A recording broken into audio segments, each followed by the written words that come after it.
Welcome back. آپ دیکھ رہے ہیں بے نقاب. کچھ اہم ترین سوالات آج پروگرام میں اٹھاتے ہیں. ارمغان سے تفتیش, اس کی ہسٹری, اور ایک نہیں 2019 میں اس کی گرفتاری, جس میں تقریباً پتہ چلا پولیس کو اور کسٹم حکام کو کہ ایک نہیں 9 بار اس سے پہلے اس کے پارسلز آ چکے تھے جس میں ویڈ آ رہی تھی. اس کا موڈ آف آپریشنز یہ تھا کہ یہ کینیڈا سے ویڈ امپورٹ کرتا تھا, تھرو ڈارک ویب آرڈرز جاتے تھے, تھرو بٹ کوائن پیمنٹ ہوتی تھی, اور یہ بٹ کوائن ایکسچینج لاہور میں تھی جہاں اس کے 2 نام عاقب اور طاہر سامنے آئے تھے, جہاں ایک نجی بینک میں اس نے رقم ٹرانسفر کی جن کے ذریعے رقم کینیڈا پہنچی, اور پھر یہ ایک خاص مخصوص ایپ تھی جس کے ذریعے ڈارک ویب کے نمائندگان کے ساتھ چیٹنگ میں یا ان کے ساتھ ایک جو اس کی کمیونیکیشن تھی وہ رہتی تھی. اور یہ 2019 کی بات تھی. 6 سال یعنی تقریباً 6 سال بیت گئے. وہ کاروبار یعنی وہ چھوٹ گیا, آرام سے ضمانت ہو گئی اس کی, کیس میں کچھ ہوا نہیں, اور اس کے بعد وہ بڑھتا ارمغان قریشی ایک پورا کرمنل بن گیا جس کے پاس اربوں روپے کی جائیدادیں, اسلحہ, سب کچھ موجود ہے, اور ابھی بھی نہیں پتا کہ اس کیس میں آگے کیا ہو. ہمارے ساتھ عمار جعفری صاحب سابق ڈائریکٹر FI پروگرام میں ساتھ موجود ہیں. فہیم صدیقی صاحب سینئر صحافی بھی ساتھ ہوں گے. عمار صاحب خوش آمدید پروگرام میں. سر یہ blockchain, bitcoin, dark web, یہ کس طرح فور کرائم یوز ہوا اس پرٹیکولر کیس میں؟ اچھا دیکھیں, جو بلاک چین ہے وہ اور چیز ہے, کرپٹو کرنسی اور چیز ہے. یہاں سے ہم شروع کرتے ہیں. صحیح. بلاک چین ایک ٹیکنالوجی ہے, آسانی کے لیے سمجھ لیں, اٹس اے ٹیکنالوجی. ٹھیک ہے, ٹیکنالوجی چینج ہوتی رہتی ہے, نہیں یہ آج کی نہیں ہے, یہ 2008 میں ایک تھے جنہوں نے بلاک چین کو رائج کیا تھا, اور آج ایک بٹ کوائن جو ہے وہ $1,00,000 کا مل رہا ہے, اور جو پہلا بٹ کوائن تھا وہ پیرس میں بکا تھا, اس میں ایک بٹ کوائن میں 12 پیسے آ گئے تھے. تو یہ تو سلسلہ چلتا رہا. جو بلاک چین ہے بیسیکلی وہ ایک ٹیکنالوجی کا نام ہے جس کو آپ ڈیجیٹل لیجر کہہ سکتے ہیں. جس طرح ہم دکاندار, اس کا فائدہ یہ ہے ہوتی ہے. فار ایگزامپل میں نے اگر آپ کو 100 روپے دیے, آپ نے اس میں سے 50 روپے اے کو دیے, اس بندے نے 20 روپے بی کو دیے. اگر کوئی بھی اس کو ٹریس کرے گا تو اس کے جو فٹ پرنٹس ہیں وہ ڈیٹیلی مل جائیں گے آپ کو. یہ اس کا کمال تھا بلاک چین کا, جس کی بنیاد پہ ستوشی نے اس کو بٹ کوائن کے لیے استعمال کیا, جس کو آج آپ کرپٹو کرنسی کہہ رہے ہیں. اچھا, یہ کرپٹو کرنسی پاکستان میں بین تھی, آج بھی کوئی اتنی اس کی لیگل ویلیو نہیں ہے. ابھی ایک کمیٹی والا بنی ہے, گورنمنٹ نے بنائی ہے, جس میں منسٹری آف فائنانس نے کچھ لوگ ایکسپرٹ لیے ہیں اس کے اندر. جب تک ہم ان کو سیپریٹ کر کے نہیں سمجھیں گے تو مزہ نہیں آئے گا. ٹھیک ہے. کرپٹو کرنسی ایک ٹیکنالوجی ہے, سوری بلاک چین ٹیکنالوجی ہے, کرپٹو کرنسی اس کا ایک استعمال ہے. اچھا, بلاک چین یہ عمار صاحب اگر مجھے یاد دیں, میں یہ جو کیس ہے اس سے پرٹیکولر فہیم صدیقی صاحب کا تجزیہ لے لوں, پھر یہ جو پورا سمجھا رہے ہیں بڑی امپورٹنٹ بات ہے, کیونکہ یہ سمجھنا بڑا ضروری ہے اس کیس کے لیے, کہ کیونکہ آپ خود FIA میں رہے ہیں. تو پہلے فہیم صدیقی صاحب خوش آمدید آپ کو پروگرام میں بھی. فہیم صاحب, آپ نے بڑی ڈیٹیلڈ اس پہ ریسرچ کی, آپ کا ایک ہم نے پروگرام بھی یوٹیوب پہ دیکھا, اور اس میں آپ نے بڑی تفصیلاً بتایا. سر تھوڑا ہمیں ناظرین کو ہمیں بتائیں یہ کیسے آپریٹ کر رہا تھا پورا نیکسس, ساحر حسن, ارمغان, پھر مصطفیٰ عامر جس کا نام تیمور تھا, یہ کیسے کام ہو رہا تھا یہ سارا؟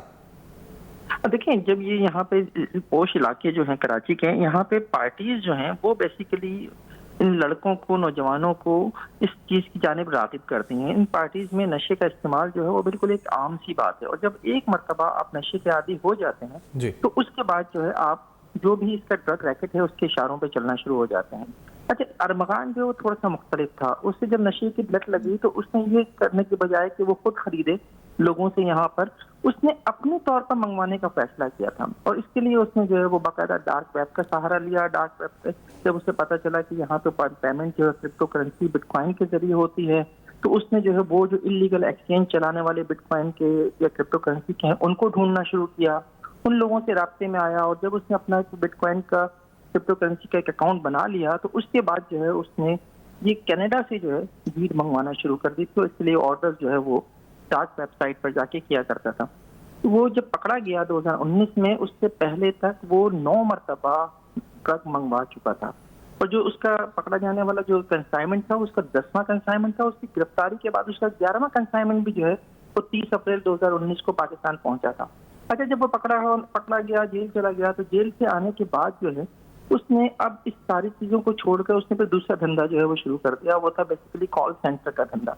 کال سینٹر میں اس نے بہت پیسے بنائے ہیں, اس میں کوئی شبہ نہیں ہے, اور کال سینٹر کا سارا پیسہ جو ہے وہ باہر ملک میں موجود اس کا ایک کزن ہے جس کا USDT اکاؤنٹ تھا, وہاں پہ وہ پیسہ گرتا تھا اور وہاں سے وہ ڈیجیٹل کرنسی کی صورت میں وہاں سے بعد میں کرپٹو کرنسی میں منتقل ہو جاتا تھا. تو بہت بڑا اس نے اپنا ایک نیٹ ورک بنا لیا. اچھا, یہ تو ارمغان کا تھا. پھر ساحر حسن جو ہے اس کا نیٹ ورک کیا تھا, جو کولمبیا, کیلیفورنیا اور پھر کراچی اور پھر اسلام آباد, یہ وہ نیٹ ورک کیسے آپریٹ کر رہا تھا؟ کیا وہ اور کمپلیکیٹڈ نیٹ ورک تھا؟ اس کی تفصیلات کیا ہیں فہیم صاحب؟ نہیں, بالکل ایک ہی طرح کے لوگ ہیں, وہی قسم, وہی نام جو ہیں جو ارمغان کے کیس میں ہم 2019 میں دیکھتے ہیں.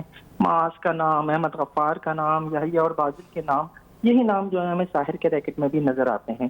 یحییٰ اور بازل جو ہیں وہ دونوں میمن برادری سے تعلق رکھتے ہیں اور دونوں جو ہیں آپس میں کزن بھی ہیں. تو ان دونوں نے جو ہے بیسیکلی اپنا ایک نیٹ ورک بنایا ہوا تھا. وہ کراچی کے لوگوں کو جو ہے, کراچی کے نوجوانوں کو بازل کے لیے ڈرگ بیچا کرتے تھے, اور ہر قسم کی ڈرگ بیچا کرتے تھے. یہاں پر صرف ویڈ کی بات ہو رہی ہے, لیکن اصل میں اگر آپ دیکھیں تو کراچی کے پوش علاقوں میں کوکین, آئس, کیفیٹرین, LSD اور تقریباً ہر قسم کا نشہ جو ہے وہ باقاعدہ طور پر سپلائی ہوتا تھا, اور سپلائی کرنے والے یہی چند لوگ تھے جن کے نام میں نے آپ سے لیے ہیں. اچھا, ساحر جو ہے وہ یحییٰ اور بازل کے ہی ساتھ کام کر رہا تھا, اور یہی لوگ جو ہیں بیسیکلی اس میں سے ایک بھائی جو ہے وہ یحییٰ وہ لاہور میں ہوتا تھا اور بازل جو ہے وہ کراچی میں ہوتا تھا.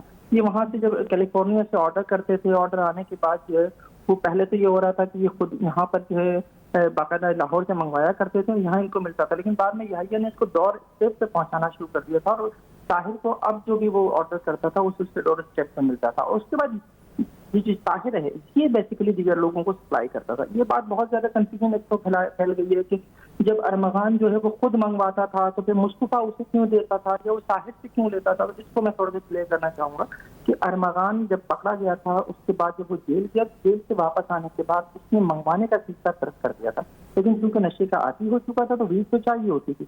تو وہ ویڈ جو ہے وہ مصطفیٰ عامر سے, معاذ سے, احمد غفار سے, یحییٰ اور بازل سے اور ساحر سے وہ خریدا کرتا تھا. تو یہ بیسیکلی سب ایک ہی چین کے لوگ ہیں, اور اسی لیے جب ارمغان کی تفتیش ہوئی, ارمغان کا کال ڈیٹا ریکارڈ ملا, کال ڈیٹا ریکارڈ سے ساحر کا نام سامنے آیا, اور پھر ساحر کے جب کال ڈیٹا ریکارڈ IG نے نکالا تو اس میں سے جو ہے کہ یحییٰ, بازل اور دیگر نام جو ہے وہ سامنے آئے.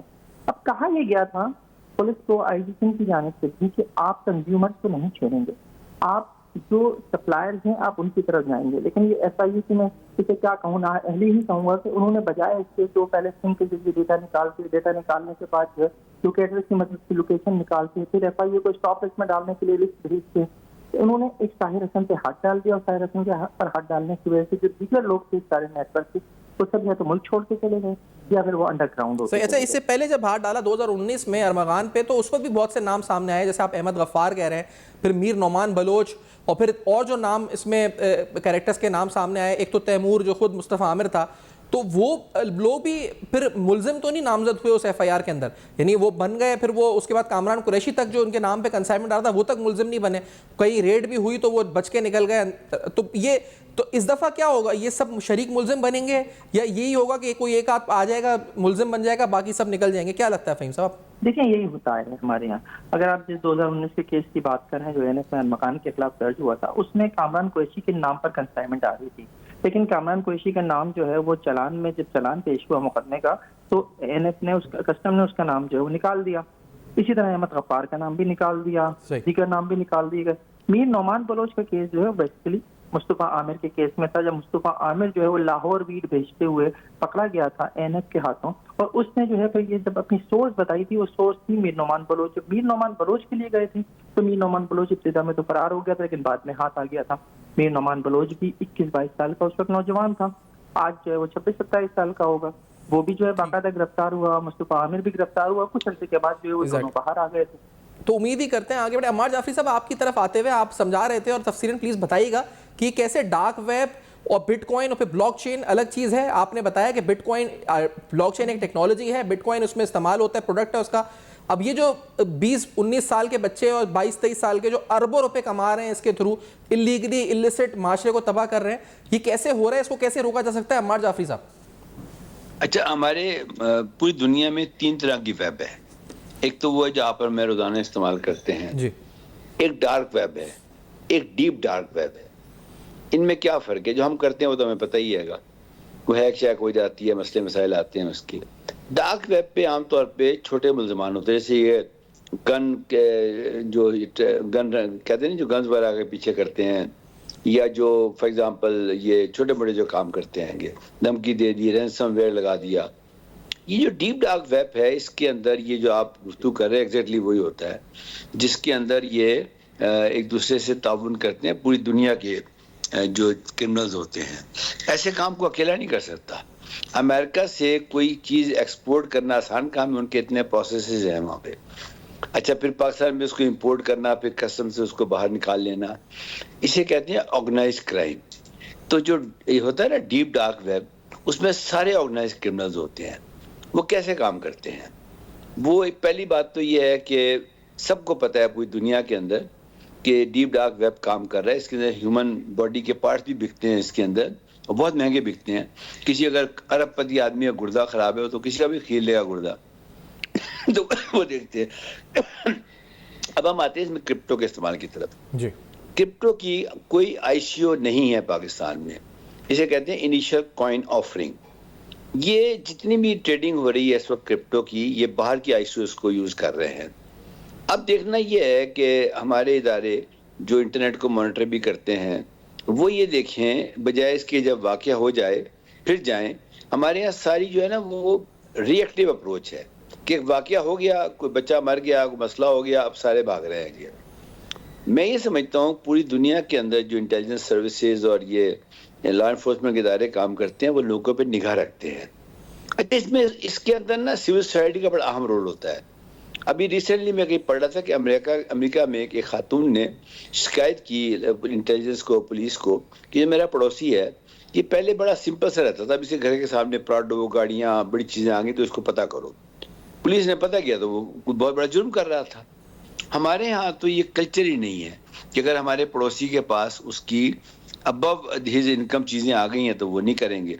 تو اس میں میں چاہوں گا کہ اس کو یہ بھی زور دیا جائے کہ سارا کام لا انفورسمنٹ کرنی ہے، سوسائٹی کا بھی ہے کہ وہ انفارم کرے. اچھا اب یہ جو میں نے بات کی شروع کہ ڈیپ ڈارک ویب کیسے کام کرتی ہے، کرپٹو اس میں کیسے کام کرتے ہیں.